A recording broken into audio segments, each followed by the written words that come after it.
Demande à Dieu de le faire. Demande à Dieu de te faire grâce. Demande à Dieu de t'assister. Demande à Dieu de tout soutenir. Hallelujah, hallelujah, hallelujah, hallelujah, hallelujah. Nous avons besoin de toi, précieux Père. Nous avons besoin de ta grâce. Nous avons besoin de ta sainte et glorieuse présence. Jéhovah, nous n'avons que toi. Révèle-toi, Seigneur, manifeste-toi. L'Éternel agit puissamment. C'est au-devant de toi, Seigneur éternel, que nous nous sommes approchés. Nos cœurs et nos âmes désirent te voir à l'œuvre. Que le poids de ta gloire, Seigneur éternel, soit manifeste parmi les rachetés. Que ta puissance éternelle soit palpable. Dieu de toute grâce, nous recommandons ces instants entre tes saintes mains. Que ton Esprit Saint et tes saints anges exercent librement leur ministère dans cet auditoire. Que tout plan machiavélique du diable soit annulé. Que les jougs de l'ennemi se brisent. Que le chêne tombe. Que le prison s'ouvre. Que les autels de malheur se détruisent. Que les mauvaises langues se taisent. Et que seule la gloire et la gloire de Dieu seul soit notre partage. Au nom de Jésus-Christ. Amen. Amen, amen. Est-ce qu'on peut acclamer le Seigneur?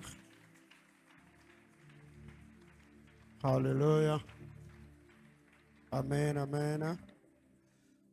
Nous vous saluons au nom de Jésus. Pouvez-vous m'aider à saluer votre voisin? Saluons-nous dans la joie.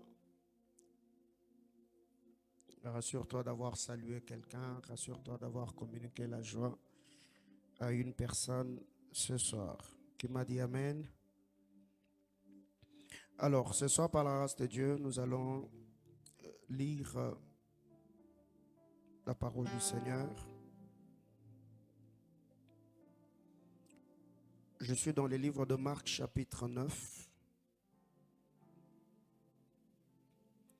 Marc, chapitre 9, du verset 17 au verset 22. Marc 9, 17 à 22. On peut honorer la parole de Dieu, s'il vous plaît. Marc, chapitre 19. Marc, chapitre 9, du 17e au 22e verset. On peut lire ensemble 1, 2, 3, go. Un homme de la foule lui répondit, « Maître, j'ai amené auprès de toi mon fils qui est possédé d'un esprit muet. En quelques lieux qui le saisissent, il le jette par terre, l'enfant écume, grince de dents et devient tout raide. J'ai prié tes disciples de chasser l'esprit et ils n'ont pas pu. Race incrédule, leur dit Jésus, jusqu'à quand serai-je avec vous? Jusqu'à quand vous supporterai-je? Amenez-le-moi. On le lui amena.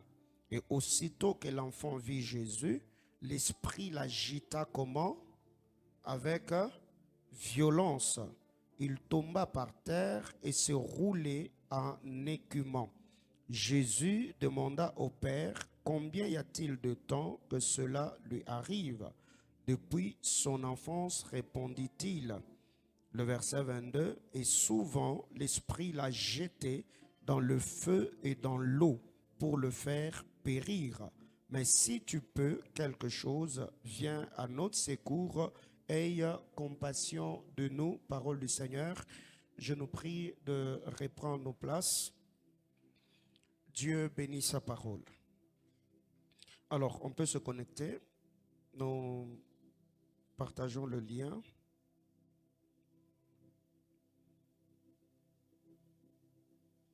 Donc, aidez-nous s'il vous plaît à partager cet enseignement.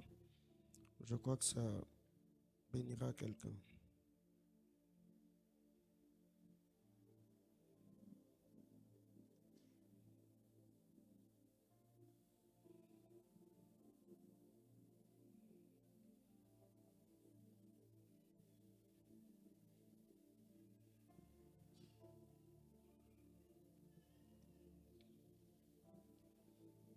Est-ce que quelqu'un l'a fait?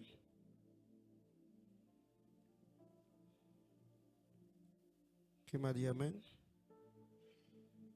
Qui m'a dit Amen? Alors, une fois de plus, nous saluons tous les internautes. Que Dieu bénisse abondamment tous les bien-aimés frères et sœurs de partout. Vous avez l'habitude de nous suivre. Que la grâce de notre Seigneur Jésus-Christ vous soit multipliée. Ce soir, comme je l'ai promis, le mercredi, et je crois vers 14 heures, j'ai posté sur le statut que j'allais m'entretenir avec vous, toujours dans notre grand thème, la maturité spirituelle et la délivrance, mais je parlerai de la place de la cure d'âme dans la délivrance. La place de la cure d'âme dans la délivrance. La place de la cure d'âme dans la délivrance. Déjà de prime abord, le texte que nous venons de lire, nous l'avons vraiment beaucoup exploité depuis le début de ce mois d'octobre par la grâce du Seigneur. Jésus à la montagne en train de prier, ses disciples étaient restés en bas avec la foule et un homme est venu avec son fils qui était possédé par un esprit impur.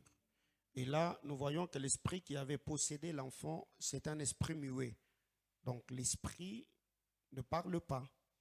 L'enfant possédé par cet esprit-là, lui aussi automatiquement, est devenu muet. Donc beaucoup de choses à expliquer autour de cette scène, mais ce n'est vraiment pas le fardeau qui m'anime ce soir. La Bible déclare le quelque lieu où l'esprit saisissait cet enfant-là et le jetait par terre. Pas parce que quelqu'un l'avait poussé, mais une force surnaturelle le saisissait. Et dès que l'enfant est saisi par cette force, la force le projetait par terre. L'enfant écumait, il grinçait dedans et devenait tout raide. Et vous verrez que dans cette histoire, Jésus va poser la question au père de l'enfant. Combien y a-t-il de temps que cela lui arrive? Et le père va répondre à Jésus que c'est depuis l'enfance de cet enfant-là qu'il est possédé par ces démons-là. Alors, c'est quoi la cure d'âme? La cure d'âme, c'est ce que j'appelle la thérapie de l'âme. La cure d'âme, c'est la thérapie de l'âme. La cure d'âme, c'est la thérapie de l'âme. Je peux encore définir la cure d'âme comme une consultation spirituelle. La cure d'âme est une consultation spirituelle. La cure d'âme est la thérapie de l'âme. De la même manière, quand quelqu'un ne s'y sent pas bien, il va voir le médecin. Le médecin ne va pas commencer directement à te prescrire de produits, à t'injecter, à te donner des injections directement, sans pour autant avoir eu le temps de s'entretenir avec toi, n'est-ce pas? Le médecin va poser des questions. Comment tu te sens? As-tu de fièvre? Est-ce que tu vomis? Si tu as une fièvre, il va te poser la question. Depuis quand cela te dérange? As-tu pris un produit quelconque? Il y a une série de questions que le médecin va te poser. Pas nécessairement parce qu'il n'est pas un bon médecin. Déjà, le fait de te poser ces questions-là, c'est ce qui prouve qu'il est un bon médecin. Alléluia. Alors, parlons de cette thérapie. Ça se passe par 3 sous-points. La cure d'âme et la thérapie de l'âme. Comment ça se passe? Premièrement, il y a une série de questions. Ça veut dire le docteur spirituel. Ça peut être un pasteur, un prophète, un berger, un homme de Dieu qui s'entretient avec toi. Il va te poser des questions. Je devais normalement donner une série de questions, mais vraiment c'est beaucoup, je ne le ferai pas, mais je crois que ceux qui auront besoin de la cure d'âme ou de délivrance, ils vont découvrir ces questions-là quand nous serons en train de nous entretenir avec eux. Donc la cure d'âme passe par une série de questions. Deuxième étape de la cure d'âme, c'est l'écoute. C'est un entretien entre les cureux et les cureurs. la personne à qui l'on pose des questions et c'est lui qui pose des questions. C'est l'écoute. L'écureur ne doit pas entendre celui qu'il est en train de curer, mais il doit l'écouter attentivement. Il doit lui prêter son oreille. Parce que c'est par cet entretien-là que l'écureur finira par découvrir le vrai problème que le curé a dans sa vie. C'est par cette série de questions-réponses qui permettra au fait au médecin à avoir le diagnostic. C'est quoi le vrai problème? Qu'est-ce qui dérange cette personne? Quelles sont les portes par lesquelles les démons, les alliances négatives, les mauvaises langues ou les esprits qui les tourmentent sont entrés? Troisièmement, c'est la prière qui doit accompagner cette série de questions-réponses. Cette prière, c'est ce que j'appelle l'autorité, l'exercice de l'autorité de Christ. Donc, premièrement, il y a une série de questions-réponses dans la cure d'âme. Deuxièmement, il y a l'écoute. Le curé répond aux questions que les cureurs lui posent. Après cette série de questions-réponses, le cureur doit maintenant exercer l'autorité. Cette autorité, je peux appeler cela dans le langage médical, c'est ce que le médecin fait. Après qu'on ait déjà diagnostiqué que tu as, je ne sais pas, le Widal ou la fièvre typhoïde, tu as la malaria ou tu as telle maladie, le médecin va maintenant t'injecter le produit qui fera à ce que le diagnostic qu'il a eu par des examens, par une série de questions-réponses ou l'entretien, qu'il puisse maintenant résoudre ce problème-là pour que tu ailles mieux. Quelqu'un me suit? Donc, on te pose des questions, tu réponds aux questions et ça ne va pas s'arrêter là. Maintenant, c'est lui qui a fait la cure d'âme. Il va maintenant exercer l'autorité de Christ afin de déguerpir, afin de déloger, afin de résoudre au fait le problème spirituel qui te dérange. Alors, pourquoi on fait la cure d'âme? Pourquoi nous faisons la cure d'âme? 1. La cure d'âme nous permet à découvrir le porte spirituel dans la vie de la personne. La cure d'âme permet au cureur de découvrir le porte spirituel par lequel les esprits méchants, les esprits impurs, les esprits humains sont entrés. Le lien satanique, la réclamation démoniaque, quelle est la porte par laquelle ces esprits-là sont entrés dans la vie de la personne? C'est le but pour lequel nous faisons la cure d'âme. Découvrir, dénicher le porte spirituel par lequel les esprits impurs sont entrés dans le corps. Deuxième raison de la cure d'âme va permettre au curé de faire l'introspection et la rétrospection. Au fait, cette cure d'âme devient comme une miroir à double facette qui va permettre à la personne de voir ou d'observer les choses qui se sont passées ou qui se passent dans son présent, mais au fait aussi des choses qui se sont passées dans le passé. L'introspection et l'inspection. Ça veut dire que la personne aura les yeux au-dedans. Il va regarder au-dedans de lui, mais les yeux du dehors vont permettre également à la personne de voir, d'observer, de parler de ce qui se passe autour de lui. Ça peut être des choses qui se passent dans sa génération ou dans les générations passées. C'est le but de la cure d'âme. La cure d'âme nous permet de faire l'introspection et la rétrospection. On parle des choses du présent, mais aussi les choses qui nous sont arrivées dans notre passé. Il y a d'autres personnes ici, ils vivent certaines choses, seulement parce que peut-être avant leur conception, il y a certains événements qui étaient arrivés. Les jours où maman t'a conçu, il y a certaines choses qui étaient arrivées, certains événements, certaines circonstances. Dans ta famille, ton enfance, ton adolescence, ta jeunesse, jusqu'au jour d'aujourd'hui, il y a certains événements qui se sont passés. Mais c'est par la cure d'âme que tu feras l'introspection. Peut-être des choses que toi tu trouvais négatives, faibles, insignifiantes. Ces choses-là peuvent au fait devenir de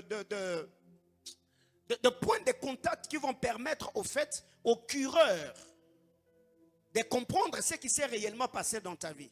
Qui m'a dit Amen? Troisièmement, la cure d'âme va permettre au curé de découvrir au fait la source de ses problèmes. Par la cure d'âme, le curé va découvrir la source de ce problème. Je prends un exemple. Quelqu'un va voir le médecin. Il va dire au médecin, depuis une semaine, j'ai des vomissements. Le médecin va poser des questions. As-tu consommé telle ou telle autre chose? Es-tu allergique à ce que tu avais consommé? Voyez-vous? Alors, au lieu de donner directement le produit contre le vomissement, en fait, le médecin va travailler pour que la personne puisse découvrir, en fait, la source de ce vomissement-là. C'est une série de questions-réponses. Peut-être la semaine, qu'est-ce que tu avais mangé? As-tu pris un produit? Est-ce que tu es allergique à cela? Et vous verrez que par la cure d'âme, la personne finira par découvrir, les choses qui m'arrivent, le problème que j'ai, au fait, la source de ce problème, c'est telle ou telle autre chose, c'est telle ou telle autre pratique, c'est tel ou tel autre événement qui m'était arrivé dans la vie. Qui m'a dit Amen? Quatrièmement, la cure d'âme nous permet de retracer le parcours du curé. La cure d'âme va permettre au cureur de retracer les grandes lignes de la vie de la personne. Parce que la cure d'âme touche la famille élargie et la famille restreinte. Il y a deux questions que l'on pose. La cure d'âme, dans la cure d'âme, il y a deux questions que l'on va poser sur les relations que la personne a entretenues. Dans la cure d'âme, il y a deux questions que l'on pose sur la sexualité de la personne. Dans la cure d'âme, il y a deux questions que l'on pose qui cadrent avec le rêve dans la vie de la personne. Vous verrez que par la cure d'âme va permettre au fait et au cureur et au curé de retracer les grandes lignes de la personne. Comment la personne a grandi? Dans quel environnement a-t-il grandi? A-t-il de blessures intérieures? Est-ce que cette personne a grandi dans un milieu sain où l'affection, l'amour régnait?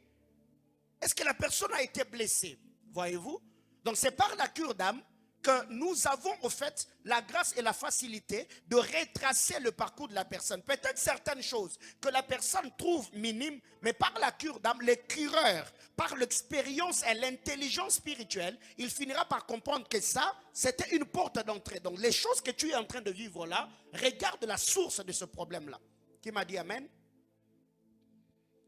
Cinquièmement, la cure d'âme va permettre à la personne d'ouvrir son cœur et de parler. La cure d'âme va permettre à la personne de s'ouvrir, de s'exprimer, de parler. Il y a des gens jusqu'aujourd'hui qui ont certaines choses dans leur cœur.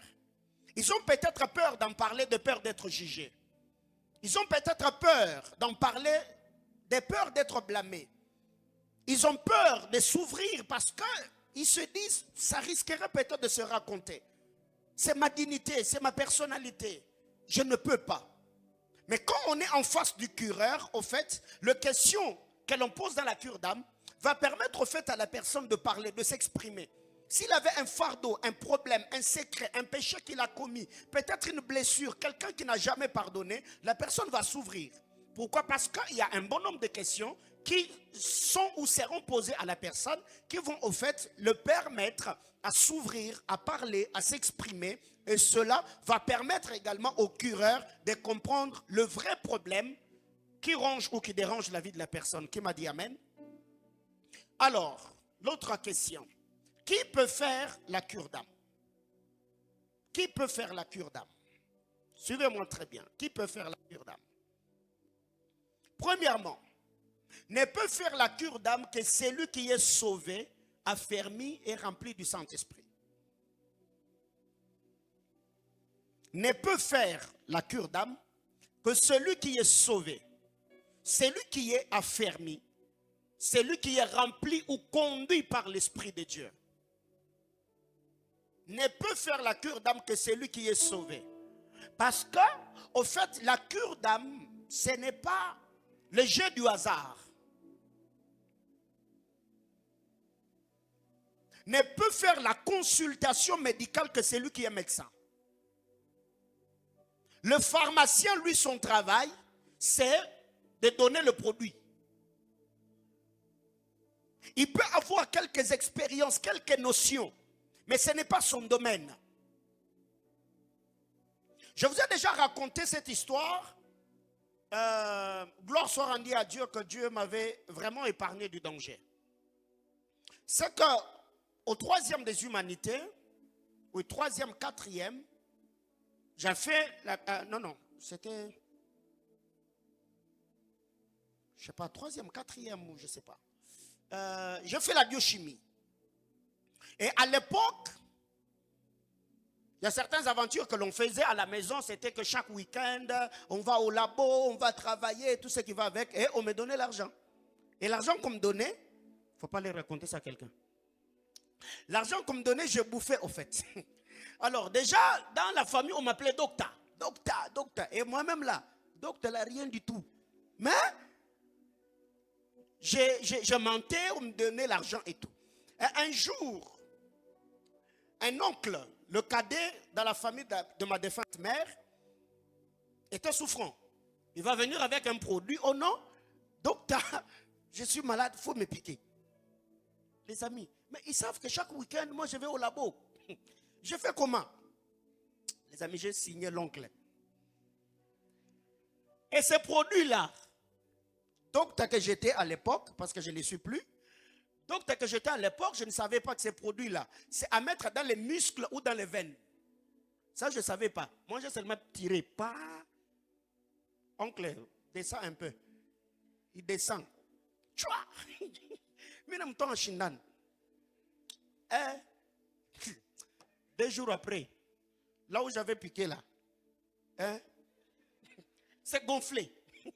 Maintenant, l'oncle va m'appeler. Oh non, docteur, comment on fait? Ah, je ne sais pas si c'était le Seigneur qui m'avait seulement évité du désastre. Je lui dis, oncle, il faut prendre un peu de l'eau tiède et le sel, il faut frotter. Il a frotté, c'est passé. Voyez-vous? Et depuis ce jour-là, je me suis dit, mais je pouvais aller en prison. Voyez-vous? C'est qu'ici, on ne fait pas la cure d'âme par curiosité. Je vais en parler dans les minutes qui suivent. C'est qu'on ne peut faire la cure d'âme que celui qui est sauvé. Celui qui est affermi et celui qui est rempli du Saint-Esprit. Voyez-vous? Parce que ce n'est pas le jeu du hasard où tu te réveilles le matin et tu dis, oh non, aujourd'hui moi je commence à faire des cures d'âme. Non. C'est la destinée de quelqu'un qui s'expose, qui s'ouvre à toi, mais c'est ta propre destinée que tu exposes à certaines entités ou certains esprits. Deuxièmement, ne peut faire la cure d'âme que celui qui est reconnu comme ministre de Dieu, comme responsable, mais aussi celui qui fait preuve de maturité. J'arrête. Ne peut faire la cure d'âme que celui qui est reconnu comme responsable. Comme ici chez nous, nous avons des bergers. Dans d'autres églises, il y a de diacres, il y a de présidents des départements et ce qui va avec. Mais ce n'est pas seulement la responsabilité que la personne assume qui lui permettra directement de faire des cures d'âme, mais c'est aussi le niveau de sa maturité. Donc, on ne peut faire des cures d'âme que celui qui est reconnu. Donc, dans cette église, ce n'est pas parce que tu es en train de prendre note et directement tu vas venir prendre une soeur. Oh non, viens, je vais te faire des cures d'âme parce que le pasteur avait enseigné. Non, tu n'es pas reconnu comme responsable ici à l'église. Tu peux aussi être responsable, mais si tu ne fais pas preuve de sagesse et de maturité, je n'enverrai pas des gens auprès de toi pour que les filles des gens, que les gens viennent s'exposer à toi, te racontant leurs problèmes. Je ne le ferai pas. Voyez-vous? 4. Ne peut, 4 ou 3? 3. Ne peut faire la cure d'âme que celui qui est discret. La discrétion est importante. Très importante. C'est que tu ne peux pas t'hasarder à faire des cures d'âme si tu n'es pas discret. Parce que quelqu'un peut venir aujourd'hui, il s'ouvre à toi, il te raconte sa vie.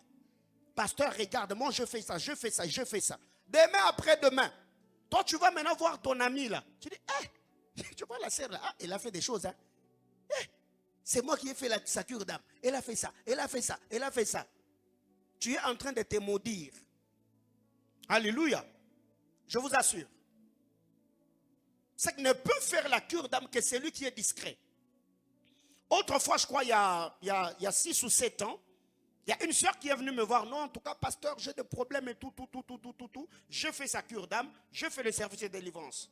Après, il y a un autre frère, un de mes fils, qui vient me poser des questions sur la soeur.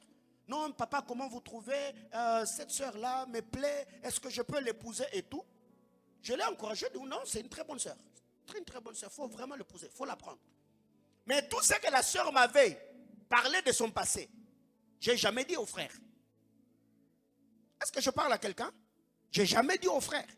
Si la soeur sera convaincue de parler de son passé au frère, que le frère apprenne le passé de la soeur auprès de la soeur, pas auprès du pasteur. Est-ce que je parle à quelqu'un? Oui. Même quand je fais des cures d'âme dans cette église, quand je rentre à la maison, mon épouse est là, je ne parle pas de vos vies. Elle est là.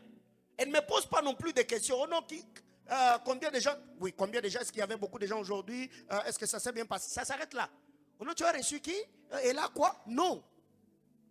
Et c'est comme ça que l'on travaille. Si quelqu'un vient se confier à moi, c'est avec moi que la personne va traiter. Si tu vas te confier chez elle, c'est avec elle que tu vas traiter. Il y a par moment, elle vient avec certains problèmes.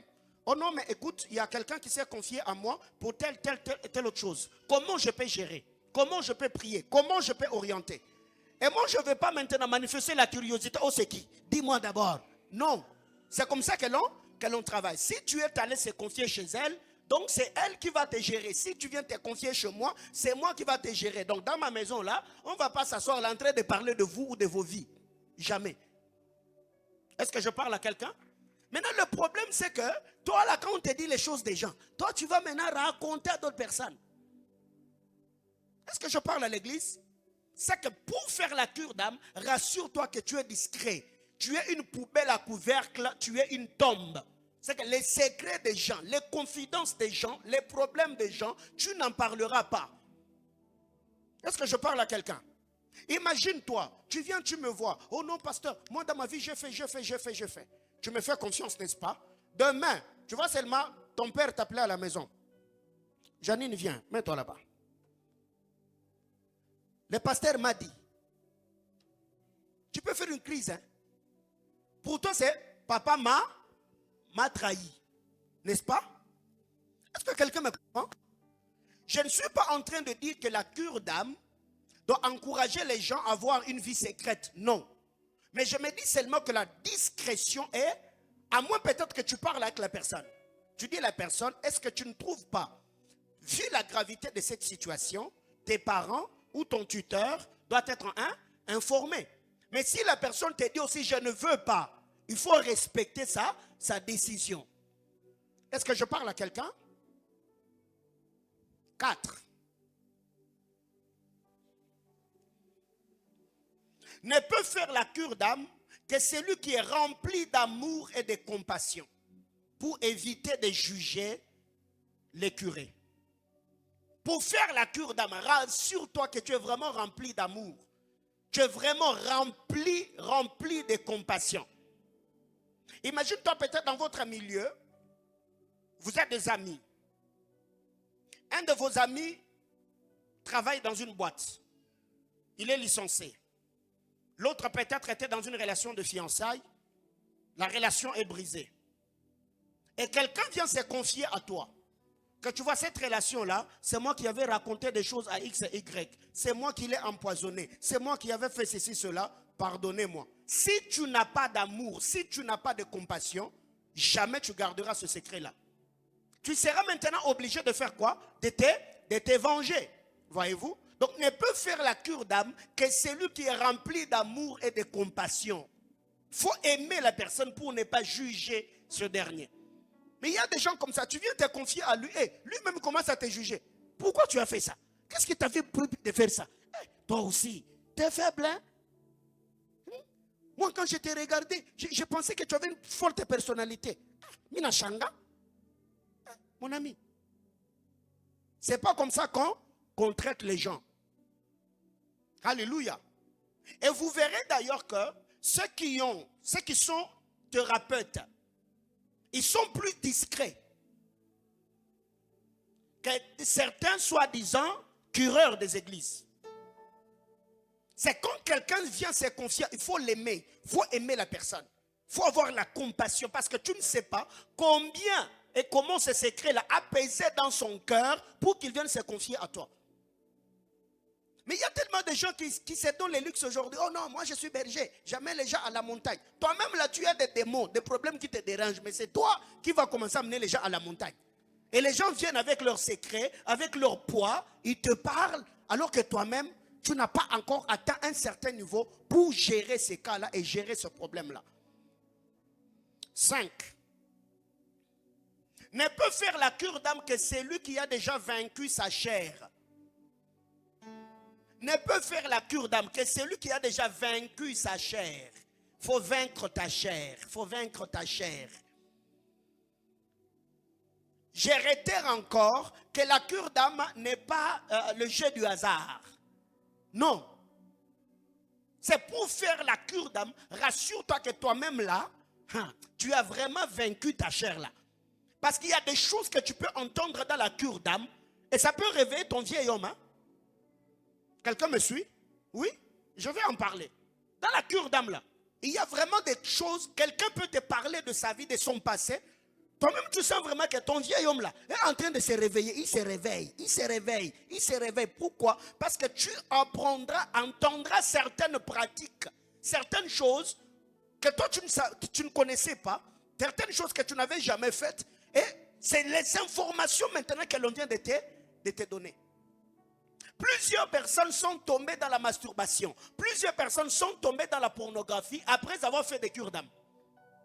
Et quelqu'un vient comme ça, oh non, la pornographie. Alors que toi, tu ne t'es donné pas à ces pratiques-là. Mais seulement parce que c'est une information qui est tombée dans tes oreilles. Pas. Ton cerveau enregistre demain après demain. La personne qui a fait la cure d'âme, lui, il s'est chargé, il s'est libéré de ses poids. Et c'est toi qui plonges maintenant dans le même pratique. Qui m'a dit amen? Alors, retenons ceci. L'autre rubrique, c'est qu'en faisant la cure d'âme, il faut la patience et la disponibilité. Il faut vraiment être patient. Il faut être disponible. Parce que tu sais qu'une cure d'âme peut te prendre à 3 heures, à 4 heures du temps. Tu es seulement là avec la personne, vous êtes en train de parler. Imagine-toi que cette personne-là a 20 ans.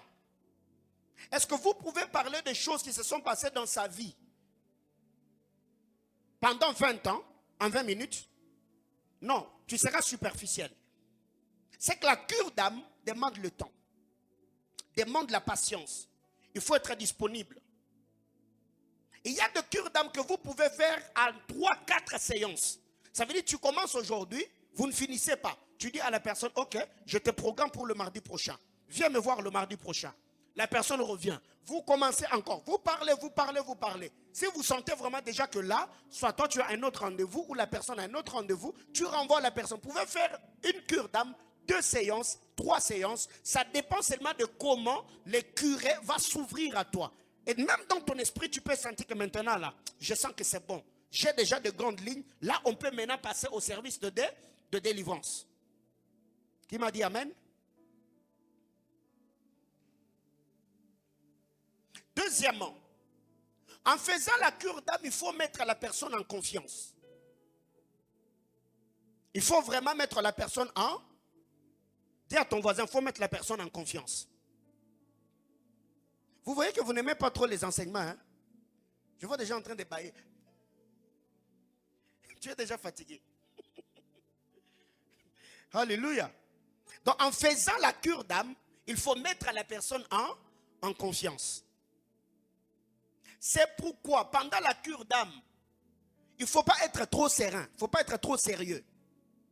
Il faut un peu le sens de l'humour pour détendre la personne. Parce qu'imagine-toi, quelqu'un qui, dans sa vie, a avorté 3 fois, par exemple. Quelqu'un qui a déjà touché au fétiche dans sa vie. Quelqu'un qui a déjà tué quelqu'un et personne n'est au courant. Et une telle personne est censée maintenant venir te dire à toi que moi j'ai déjà avorté. Pour que quelqu'un te dise ça, il faut vraiment le mettre en confiance. Alors déjà, si tu fais la cure d'âme et que tu es trop sérieux, ton sérieux peut terroriser la personne, peut effrayer la personne. La personne peut se sentir en insécurité. Il faut mettre la personne en confiance. Et en mettant la personne en confiance, tu peux dire à la personne, je te rassure et te promets, au nom de notre Seigneur Jésus-Christ, que les choses que tu vas me dire ici, là, tu n'entendras ça auprès de personne. C'est parmi les stratégies. Ce n'est pas que tu es en train de les mentir. C'est quand tu dis qu'il n'entendra pas, c'est que réellement, tu n'en parleras pas. Mais imagine-toi, quelqu'un est là, il est en train de parler. Ta manière de le regarder, déjà, il sent que tu es en train de t'étonner. Il ne va pas continuer. Il va t'embrouiller, il va t'amener dans d'autres choses. Mais les vrais problèmes de sa vie, là, il ne va pas s'ouvrir. En amour comme en amitié. Qui m'a dit amen? Dis à ton voisin, mets la personne en confiance. Et vous savez, il y a des moments comme ça, je vous parle des choses sérieuses, mais je vous fais rire. Hein? Qui a déjà découvert ça? Oui, je vous fais rire. Ce n'est pas que je suis venu vous faire rire. Mais seulement si j'ai 1 heure et que je te parle trop en étant trop sérieux, tu seras tendu. Alors, au moment, je pompe, pas, je lance une blague. Tu rigoles un peu, tu te déstresses, après je te récupère. Alléluia. 3. Il faut éviter des détails inutiles dans la cure d'âme. Les détails inutiles. Il faut éviter des détails inutiles dans la cure d'âme. Détails inutiles. Par exemple, quelqu'un te parle de sa sexualité. Oh non, moi dans ma vie, j'ai eu à sortir avec quelqu'un. Et maintenant là, toi tu commences maintenant à poser des questions sur des détails inutiles. Quelqu'un comprend de quoi je parle? Quand je dis détails inutiles. Ça veut dire des choses qui ne vont pas vous aider à aller de l'avant. Et toi tu restes là, tu commences à tourner seulement autour de ça.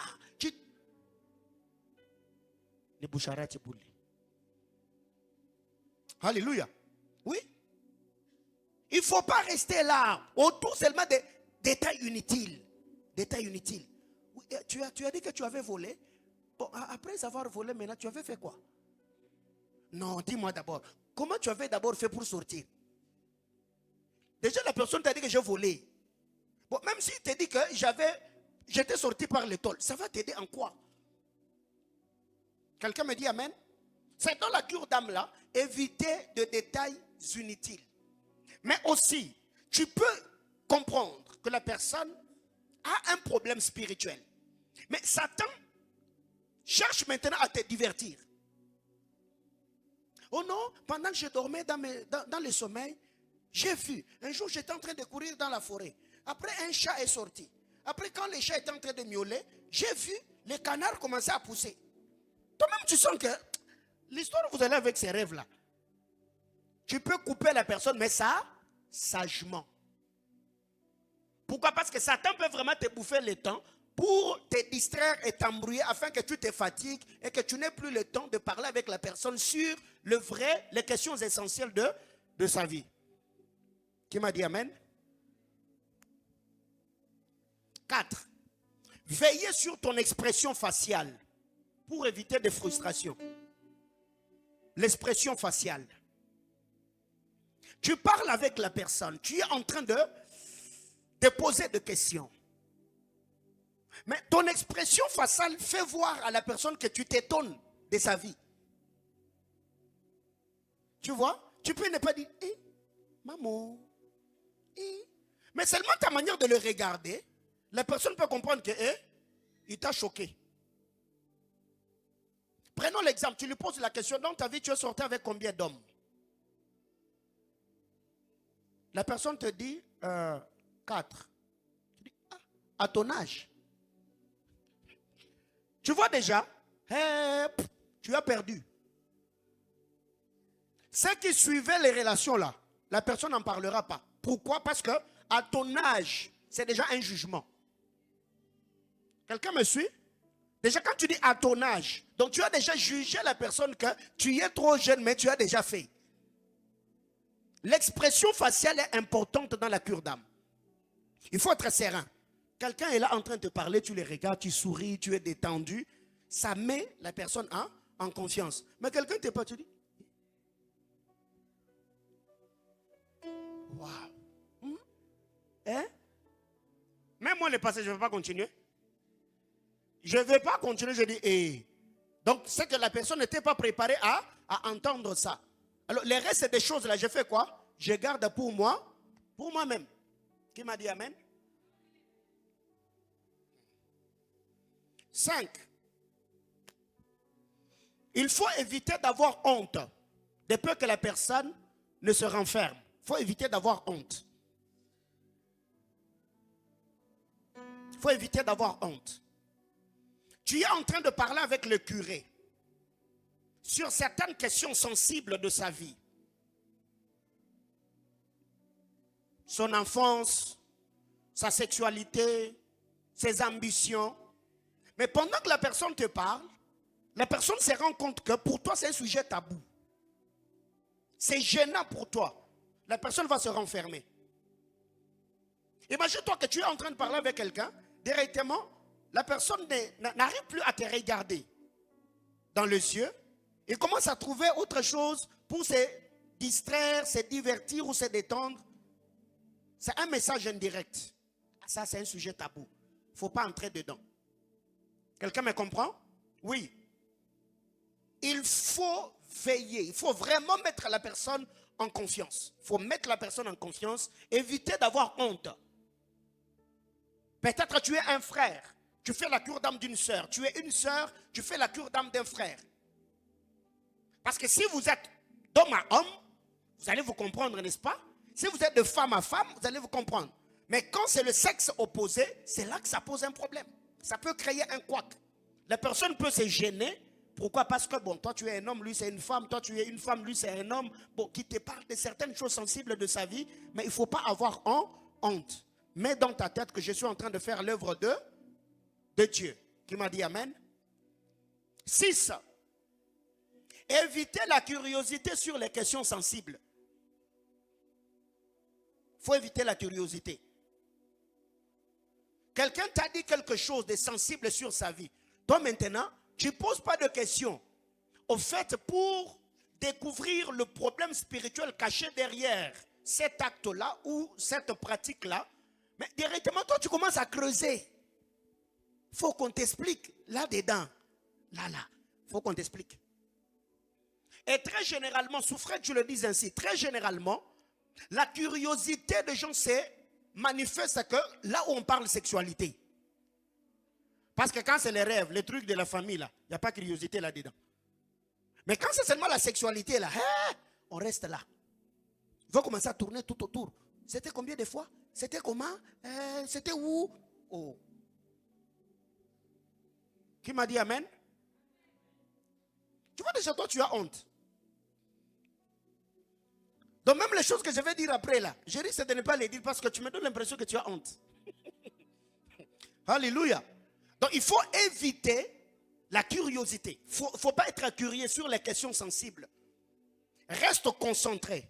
Si déjà tu sens que ce que la personne t'a dit là, c'est déjà bon, tu passes à autre chose. Plusieurs personnes sont tombées dans des cures d'âme par des questions sensibles. Leur curiosité, la chercher à creuser, à comprendre c'était comment, c'était où, qu'est-ce que tu sentais, tout ça autour.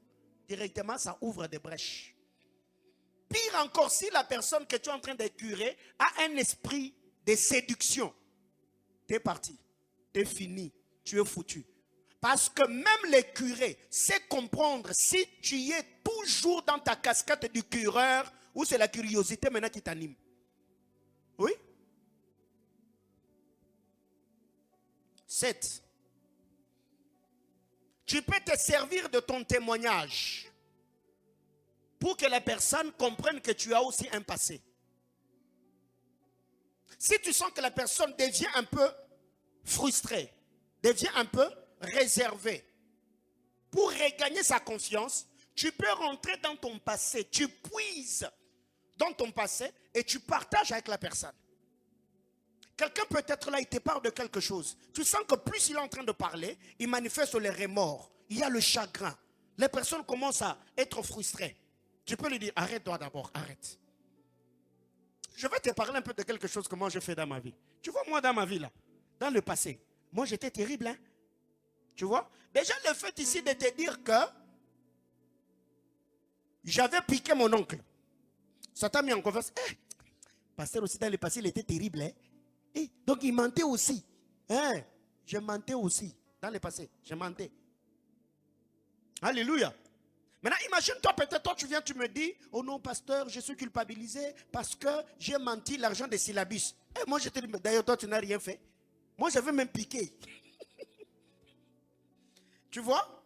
Il faut déjà faire voir à la personne que ce que la personne a fait là, ce n'est pas le plus grand péché du monde. Maintenant, quand la personne te parle, et tu dis, hé, Mina Shanga, tu n'en donnes pas l'air. Tu sais que moi, quand je t'ai regardé tous les jours, je ne pensais pas que toi, tu faisais ça. Ok, Endelèche. Tu penses qu'il va parler? Jamais. Il ne parlera plus. Il ne parlera jamais. Alléluia. Tu peux mettre la personne en confiance en puisant dans ton passé pour mettre la personne en confiance. 8. Ça, je l'ai déjà dit, je ne vais pas m'attarder. Rassurer à la personne que ces confidences-là, tu les diras à personne. Tu n'en parleras pas. Tu es une poubelle à couvercle. Tu n'en parleras pas, ça ne sortira pas. Et je vous assure, moi jusqu'à aujourd'hui, il y a vraiment des choses, même si tu viens, tu me mets les doigts à la gorge là, mon ami, ça ne va pas sortir. Hein? Ça ne va pas sortir du tout. Et je vous dis, ça ne sortira pas du tout. 9. Vous savez qu'après la cure d'âme, le curé entrera en mode observateur. Oui. La personne va commencer à t'observer. Tes faits et gestes, ton regard, ta manière de le parler. Parce que très généralement, il y a des gens que nous respectons parce que nous ne sommes pas encore entrés dans leur intimité. Mais quand quelqu'un vient, il s'ouvre à toi. Ces derniers, c'est comme Jonathan qui s'est déshabillé devant David. La personne va maintenant commencer à t'observer. Comment tu lui parles? Comment tu les regardes? Quand il passe, si vous êtes à 2, à 3, il ne va pas te regarder toi. Il regardera comment les autres là le regardent. Même si tu n'as pas parlé, le fait seulement qu'il t'a déjà parlé de sa vie, de son intimité, de son passé, la personne peut se dire, ah, comment est-ce que la sœur Tania, quand je suis passé, elle s'est mise à rire. Sûrement maman Pati a parlé. Alors que toi, tu n'as rien fait. C'est que la personne aura maintenant un œil regardant. Il va te regarder comment tu le regardes. Mais s'ils sent que tu deviens un peu distant, tu l'as perdu. Il y a des gens comme ça qui ont fui des églises, qui ont arrêté de servir. Seulement parce qu'il se dit, ok, le pasteur pense maintenant que je suis une mauvaise personne. Sûrement, il a parlé à maman Chantal, il a partagé avec les administrateurs. C'est que ici, tout ce que j'ai dit au pasteur, c'est déjà connu. Je me retire de l'église, je fuis. Pourquoi? C'est sa personnalité, c'est sa dignité. 10. Si tu sens qu'en faisant la cure d'âme, tu as des penchants envers le curé, il faut confier la personne à quelqu'un d'autre. Tu sens que plus vous parlez, tu commences à développer certains trucs.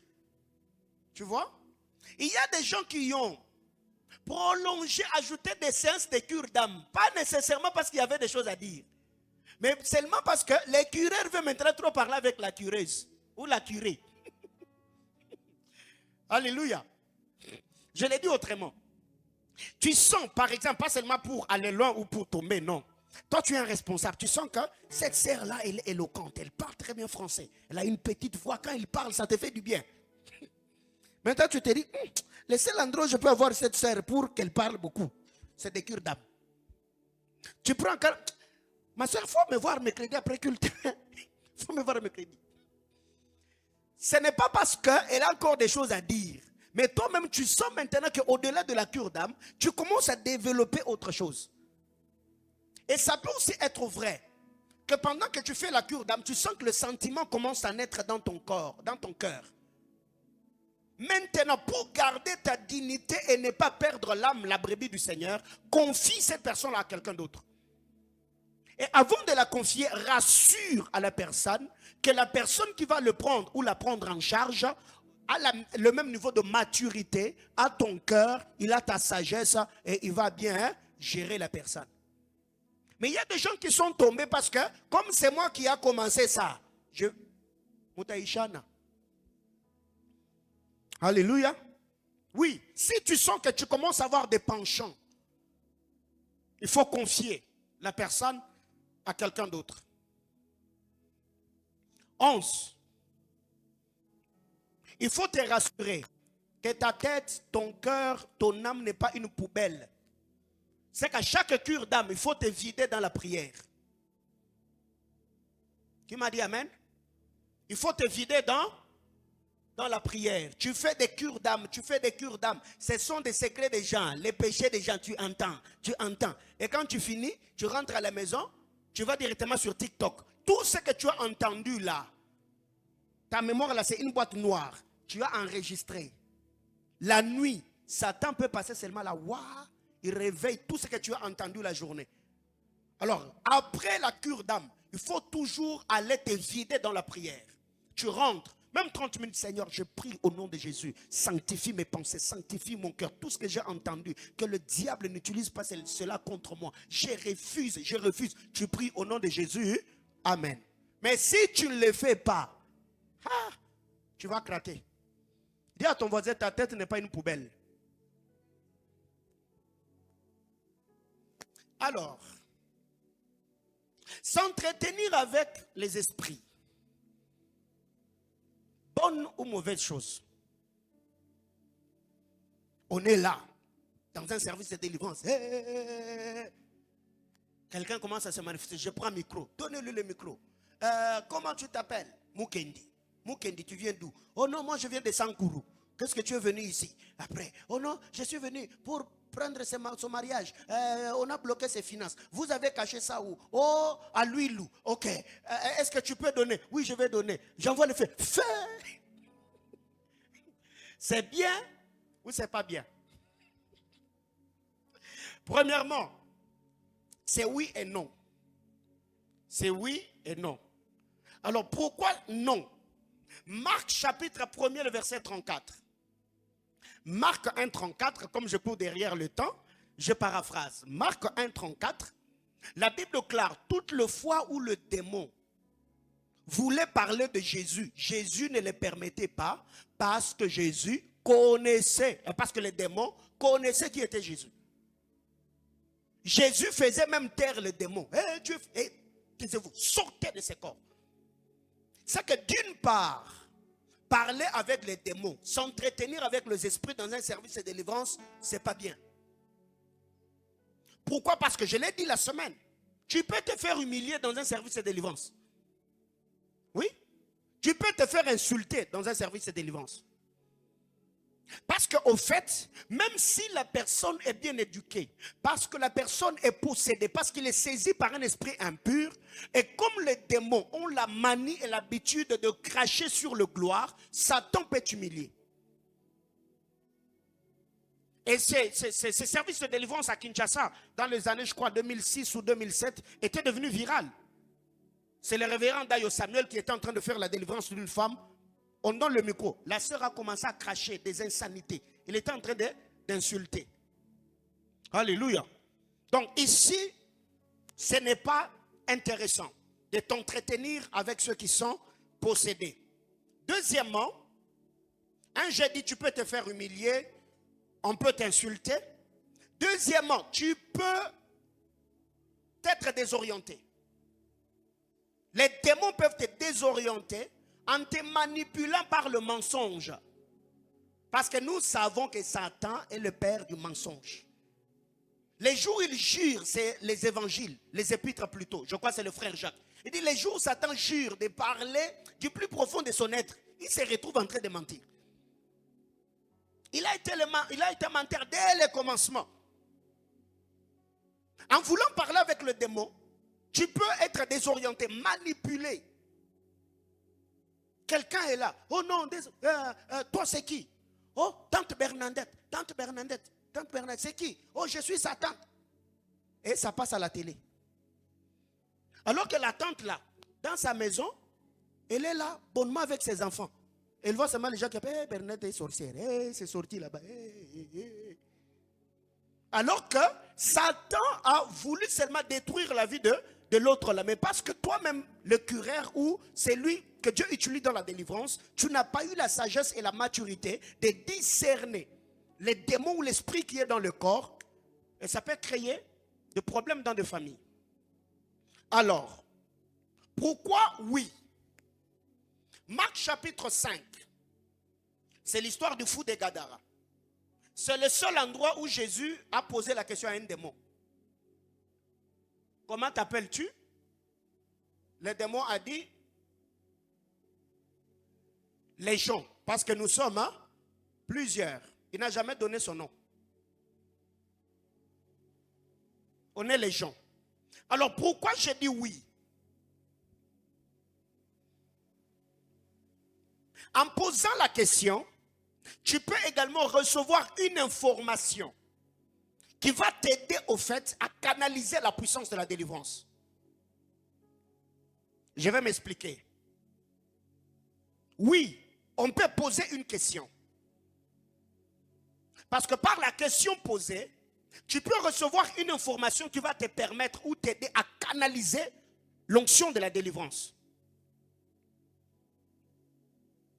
Tu peux poser la question, oui, esprit impur, qu'est-ce que tu as pris dans ce corps? Oh, j'ai pris la maternité. Alors tu sais très bien que la personne pour qui tu es en train de délivrer a un problème de maternité. C'est que ce n'est pas un problème physique, c'est qu'il y a un démon quelque part. Directement, tu chasses le démon et tu pries pour la maternité de la personne. Deuxième vérité, par cet entretien ou par des questions que l'on pose, tu peux identifier quel type d'esprit possède la personne. Est-ce un esprit méchant? Est-ce un esprit impur? Est-ce un esprit humain? Tu peux découvrir.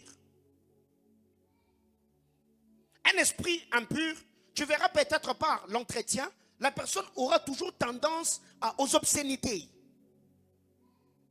Parler des choses qui, si c'est un esprit méchant, tu verras toujours l'agressivité. Si c'est un esprit humain, il y aura une certaine négligence, on appelle ça comment? L'esprit peut te toiser, l'esprit peut te bouder, l'esprit peut se nober. Par l'entretien, tu peux découvrir la personne est possédée par un esprit méchant. Mais avant de poser ces questions, rassure-toi que celui-là est sous le contrôle de l'esprit.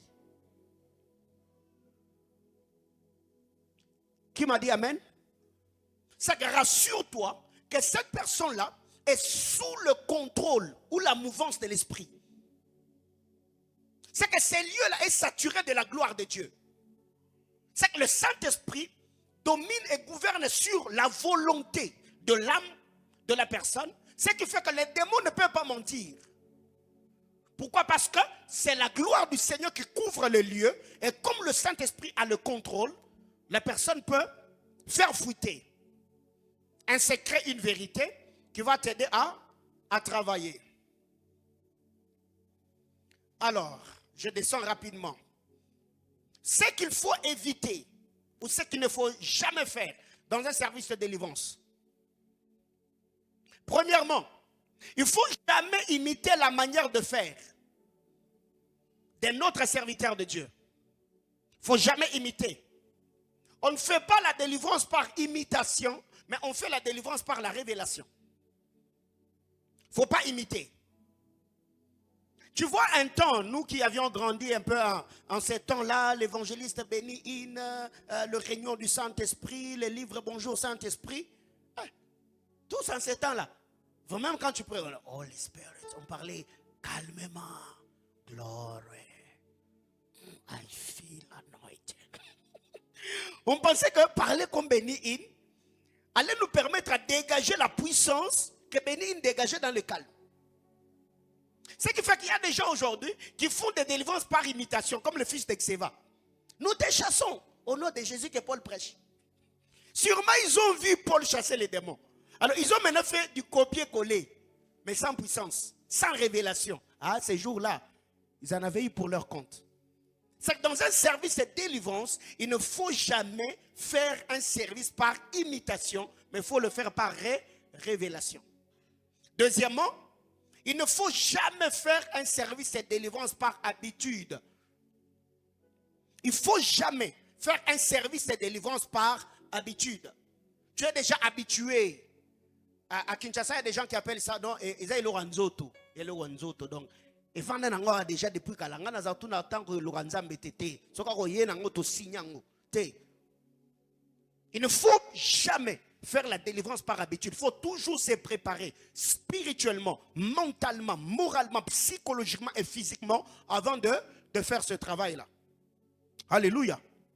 Aujourd'hui, depuis le matin, je suis sorti de ma maison depuis le matin, qu'aux heures de culte. Je dis bien depuis le matin.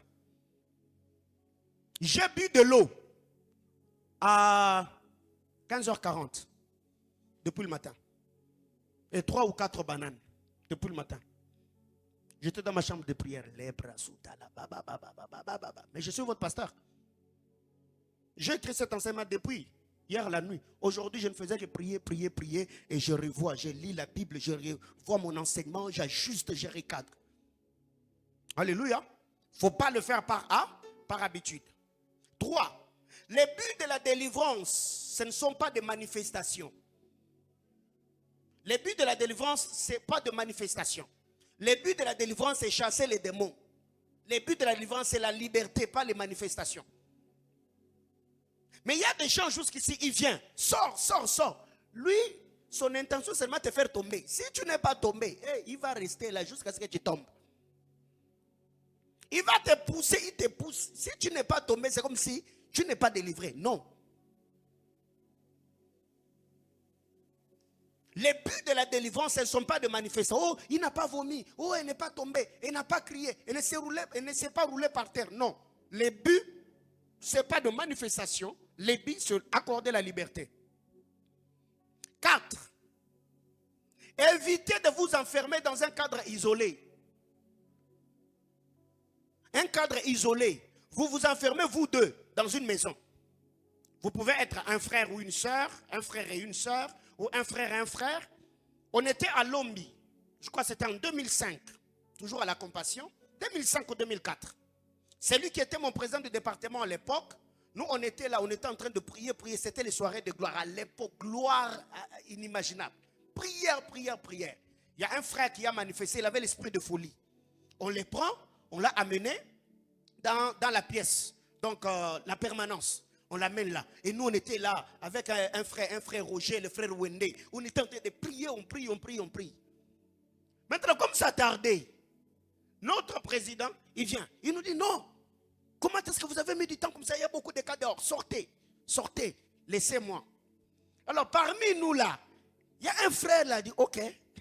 Comme il nous a fait sortir là, nous, on va mettre cadenas. Frère, nous, on a fait des choses.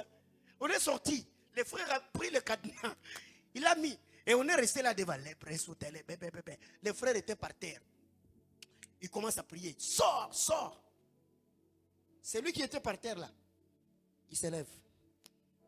Il le regarde. Nous, on était là. On était en train de regarder par la fenêtre. Il le regarde. Les amis, les gars sortent. Ils donnent un coup de poing à l'ampoule qui était en train d'allumer. Papa, le président a fui. En voulant sortir, il touche la porte, il y a cadenas.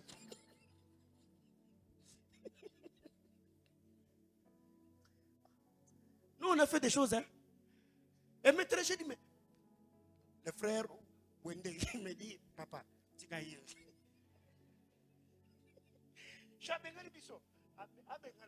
Et le fou est en train de venir.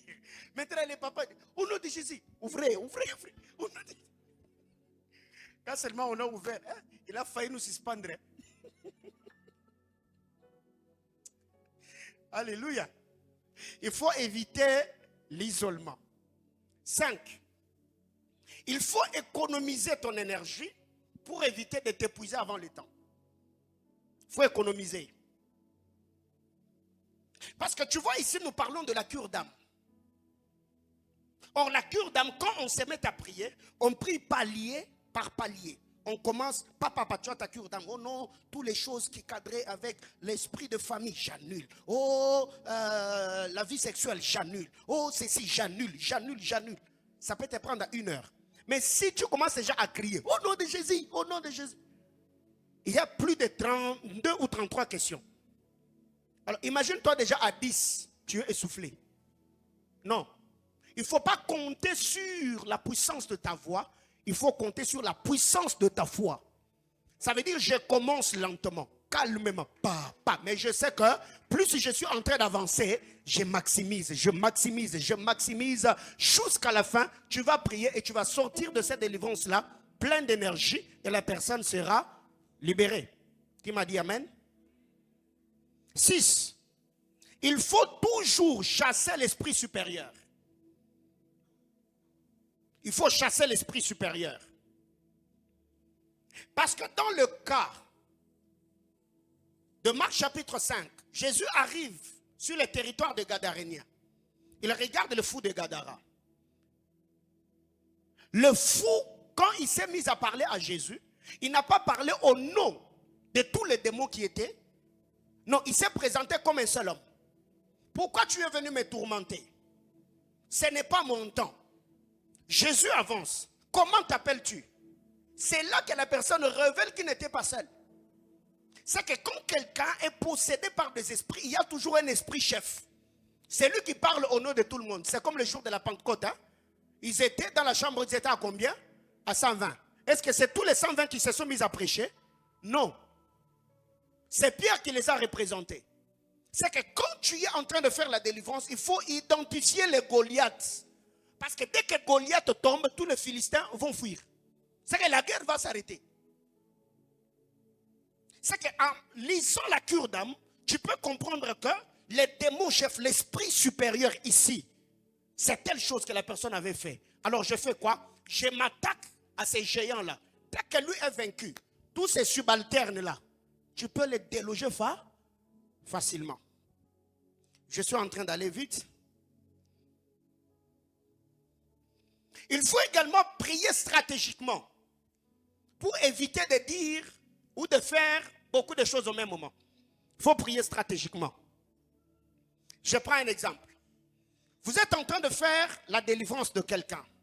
Vous êtes à 3 ou à 4. En étant à 3 ou à 4, celui-ci vient.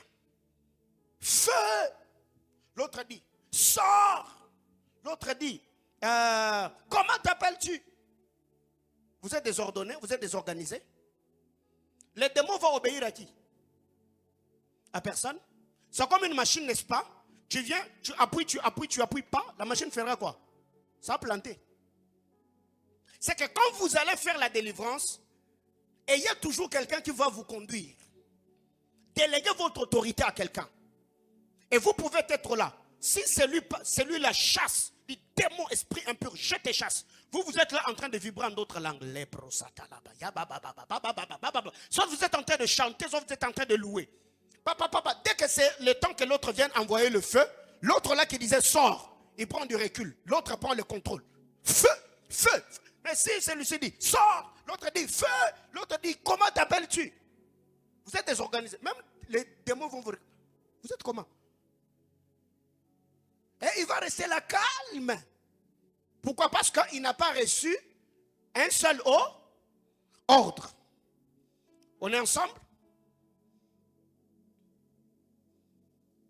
Alors ça, je cite et je passe rapidement.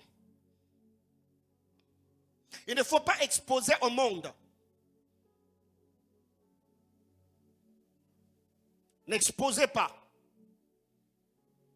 ce que vous délivrez au monde parce qu'ils ont une personnalité, ils ont une dignité.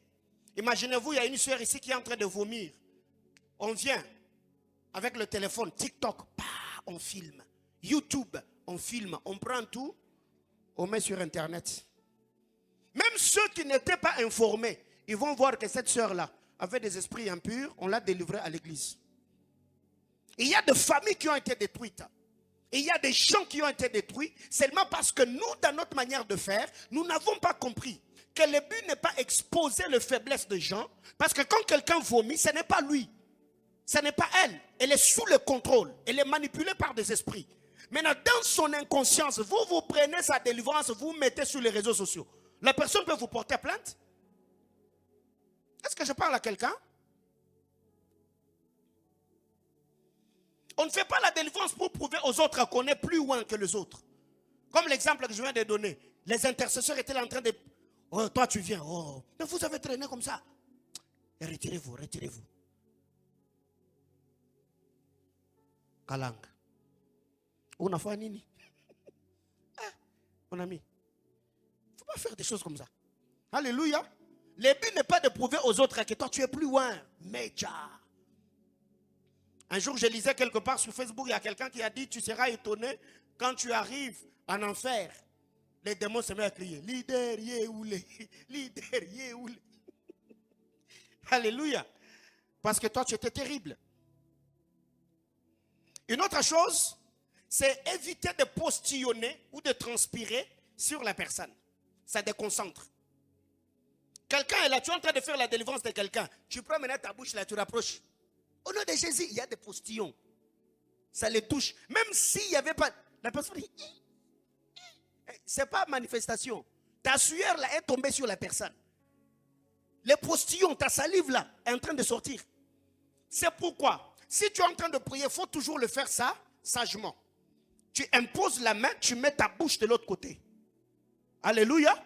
Soit tu t'épanches à telle enseigne que ta tête soit de l'autre côté de la tête de la personne.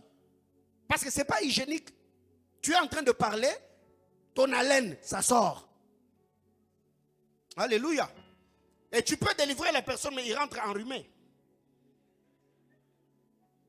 Je dis quelque chose? Alors, j'avais tellement de choses à dire ce soir, mais je vais gérer ça peut-être la semaine. En faisant la délivrance, tous les démons ne sortent pas qu'en poussant de cris. Il y a certains canaux, certains ou certaines. Certains. Il y a certains canaux ou certains canals. Canaux ou canal? Canaux. Ok, et canaux et canal, vous mettez tout ça dans le sang de Jésus. Alléluia. Alors il y a certaines portes de sortie. Premièrement, il y a le nez. Le nez. Vous pouvez être là en train de délivrer quelqu'un. Mais vous sentez qu'avant de dire Amen, la personne lance un soupir. Vous devez déjà être instruit, être enseigné que cet esprit vient de sortir par le nez. Quelqu'un me suit? Oui. Un témoin peut sortir par le nez. De deux, ça peut sortir par le port du corps. Ce sont des esprits. Le port du corps. Tu vois, quand tu te mets à transpirer là, ta sueur sort dans le port du corps, n'est-ce pas? Oui. Ces pores-là, ce sont aussi des canaux par lesquels les esprits peuvent sortir. Tu es en train de prier, papa. Tu vois la personne qui se met à transpirer, c'est la sueur qui sort. Dis-toi que les esprits sont en train, pas seulement de se manifester, mais ils sont en train de faire quoi? Ils sont en train de partir. 3. L'éternuement. Vous pouvez être là en train de prier pour quelqu'un. La personne fait inch. Et quand ça met, il fait inch. C'est calme. Ils sont partis. Est-ce que vous me suivez? 5. Une très forte respiration. Vous priez, vous savez. C'est comme quelqu'un qui est en train de s'essouffler. Il monte après, boum, il se fatigue. C'est directement par cette forte respiration, l'esprit est sorti. Aussi par le larme. Vous pouvez être là en train de chasser. Démon, sort. Du coup, vous voyez la personne qui se met à pleurer. Il y a le larme qui coule. C'est aussi un soulagement. Les yeux sont aussi des portes de sortie des esprits impurs. Il y a aussi la bouche. Vous êtes en train de chasser les démons. Tu vois quelqu'un ouvrir grandement la bouche et commence à respirer par la bouche. C'est aussi la porte de sortie. Intercesseur, vous devez suivre cet enseignement. Ça va vous aider. Il y a le vomissement. Il y a le crachat. Il y a des esprits qui peuvent sortir. Vous priez pour la personne. La personne se met à vomir. Il crache. C'est aussi une porte. Mauvaise odeur. Et très généralement, les gens ne prêtent pas attention à ça. Vous êtes en train de prier pour quelqu'un. Et du coup, là où vous êtes là, vous sentez vraiment une odeur nauséabonde. Ce n'est pas le parfum que la personne avait mis, ce n'est pas le parfum que vous avez mis. Mais vous sentez seulement qu'il y a une odeur bizarre. Directement, vous devez comprendre. Là, il y a pas seulement une manifestation, mais la personne est en train de partir. Les démons plutôt sont en train de partir. Mais aussi, quelqu'un peut se soulager sur place, je m'excuse les termes. Vous êtes en train de prier, pas. Ce n'est pas que la personne a perdu le contrôle. Mais les hommes spirituels savent que la pression, l'autorité exercée sur les esprits sont sortis et l'organisme de la personne n'a pas pu. Et il y a d'autres personnes après, comme ça, tu rentres, vraiment tu as un sérieux problème, des douleurs de bas-ventre inexplicables. Alors, pour clôturer, quoi qu'il y a encore une rubrique que je devais parler sur ce qu'il faut faire. Mais aussi en faisant le service de délivrance, il y a ce que j'appelle le point sensible. Il y a le point sensible dans un service de délivrance. Et ce point sensible, c'est sur le corps de la personne pour qui l'on prie. Premièrement, il y a le front. Le front, c'est parmi les points sensibles dans un service de délivrance. Certaines personnes, le dimanche, je les touchais la tête. D'autres personnes, je taposais seulement ici. Voyez-vous? Le front, c'est parmi les points sensibles. Deux, il y a la tête. La tête, quand je parle du front, c'est ici devant, juste ici. Cette surface ici. C'est parmi les zones sensibles dans un service de délivrance. Deux, il y a la tête. Tu touches à la tête de la personne, tu libères l'autorité. Trois, il y a les oreilles. Les oreilles ici, c'est parmi les zones sensibles dans un service de délivrance. Tu peux être là en train de prier pour quelqu'un, pape, tu sens l'esprit te dit souffle dans les oreilles. Tu fais, la personne tombe, l'esprit part. Et le dimanche, on a vu ça ici. C'est parmi les zones sensibles. Une autre chose, c'est la gorge ici. Qui a vu ça dimanche? Oui. Il y a des gens, je prie, je sens seulement qu'il y a une ride. Je touche le front, je touche la tête. Je mets seulement mes doigts ici. Pouf, la personne est partie. C'est parmi les zones sensibles. Le ventre aussi. Le ventre. Ce qui fait que très généralement, quand je fais ce genre de service, pour des questions d'éthique et déontologie, si c'est une femme, je ne touche pas. Rares sont des fois où c'est moi-même qui le fais. Mais j'ai toujours peut-être appelé quelqu'un. Et très généralement, je le fais souvent par moment avec maman Chantal ou maman Patti. Venez poser la main sur le ventre de la personne et moi je prends ma main, je pose dessus. Mais si vraiment je sens que là, ma main doit être en contact avec le ventre de la personne, je touche. Boum, la puissance de Dieu peut partir. Il y a l'autre zone sensible, c'est le niveau de la poitrine ici. Vous appelez ça comment? Torse. Voyez-vous? Si c'est un frère. Maintenant, ouais, il y a ou pas quoi. What a weka. Je suis dans une zone sensible. Je faut ni weka mkono njo upako ipite. Upako itapita. Mais ma démon atakuvoa la way. Alléluia. Oui. Le torse. C'est pourquoi déjà quand vous connaissez ces zones sensibles et que vous sentez que là vous ne pouvez pas le faire seul, ayez toujours l'humilité d'être accompagné. Si vous priez pour une femme, il faut toujours qu'il y ait d'autres femmes autour de vous. Au cas où il y a un problème, vous pouvez faire appel. Non, non, venez. Touchez ici, couvrez la personne, faites ceci, faites cela. Que Dieu nous bénisse abondamment.